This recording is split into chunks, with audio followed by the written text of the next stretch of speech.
I wrote some art songs a long time ago for my doctoral recital at Temple University, and I have some very old recordings of it that are not really that good. And I was thinking, can I take that and run it through Suno and maybe make an orchestration of the piano original and change out the voice for a different voice? Well, it turns out Suno will let you do that. Now, I could take this and maybe try and restore it with some mastering program, but as a Suno exercise, let's see how this works. So I'll play you the original old recording, and then we'll run this through Suno and see what kind of versions we can get out.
So that was the piece. These were all based on poems by Thomas Hardy.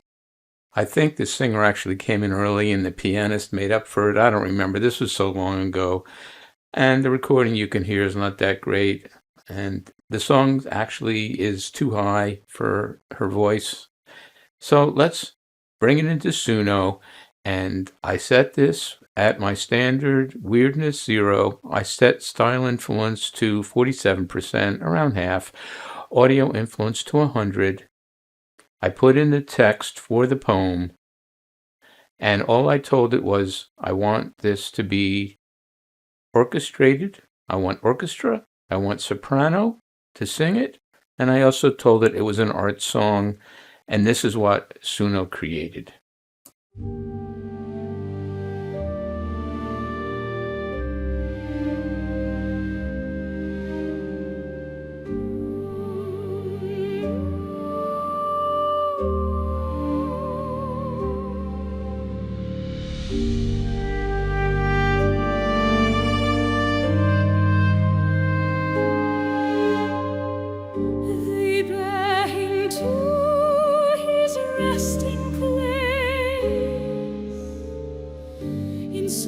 Processions living by,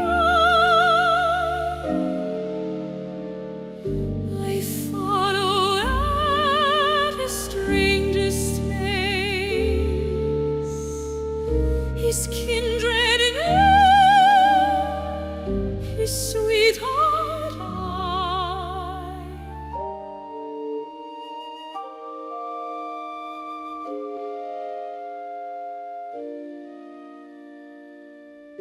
And changed my dawn of garish dawn, though save, oh, sad is the attire, but they stand round with griefless eye. Whilst my regret consumes like fun.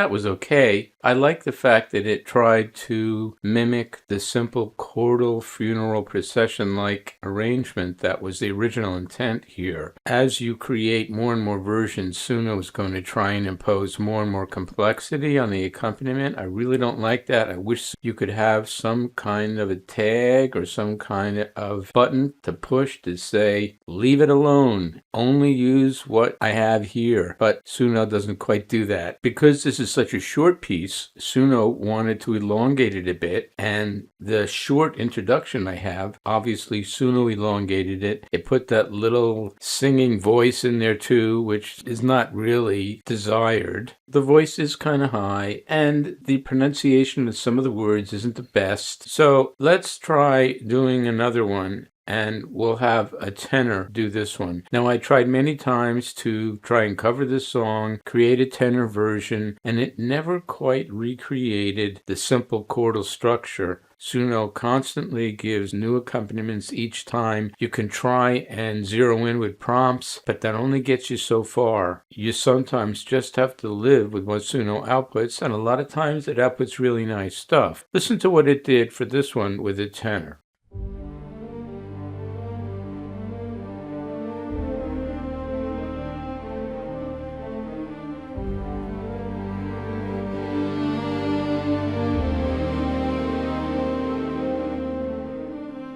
They bear him to his resting place,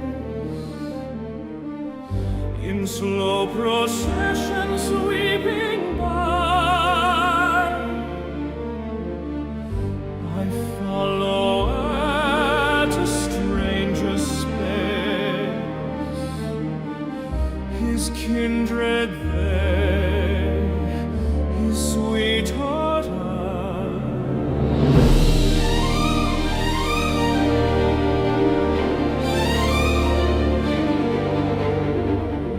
Unchanged my gown of garish dye, though sable sad is their attire, but they stand round with griefless eye, whilst my regret consumes like fire.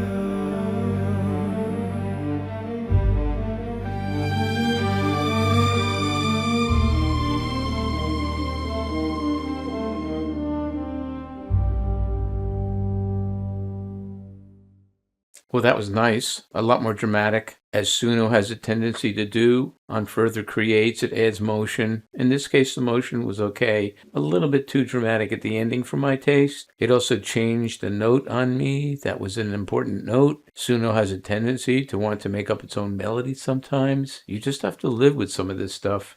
Let's try another one. This one just asks for piano accompaniment, and hopefully that'll get closer to the original intent. Let's see what happens there.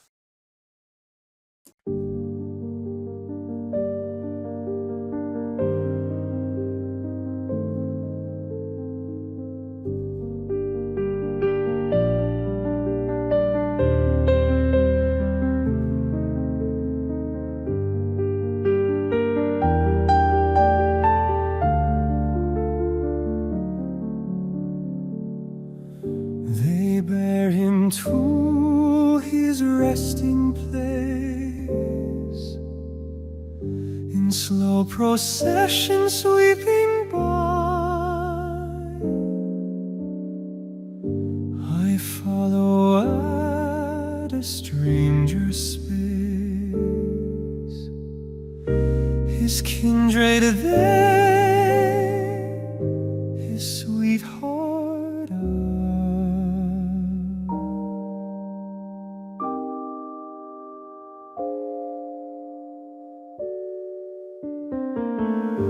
Unchanged my gown of garish dye, though sable sad is their attire, but they stand round with griefless eye, whilst my every breath consumes like fire. Well, that obviously is much closer, in some cases almost exactly, like the original piano and voice version, with a little bit of ornamentation thrown in. Some of the music changed a little bit. It changed one of the melody notes again on me, but it was okay actually. This one actually ended right on the last note. It didn't put in the final couple measures that I would have liked. But all in all, if you listen to this, you get an excellent idea of what the actual piece is. You just have to play around with Suno. I might want to actually play the piano part and go to something like A Studio, create the MIDI from that, and see if I can create a version with an A Studio voice. But to be honest, what I've found is Suno imposes a lot more human touch to the music, to the vocal tract. It has a very fluid use of tempo. It's really quite amazing. To think that I originally threw in this really old original version of piano and voice that wasn't really well recorded, and Suno can come back at me with stuff like this, utterly amazing.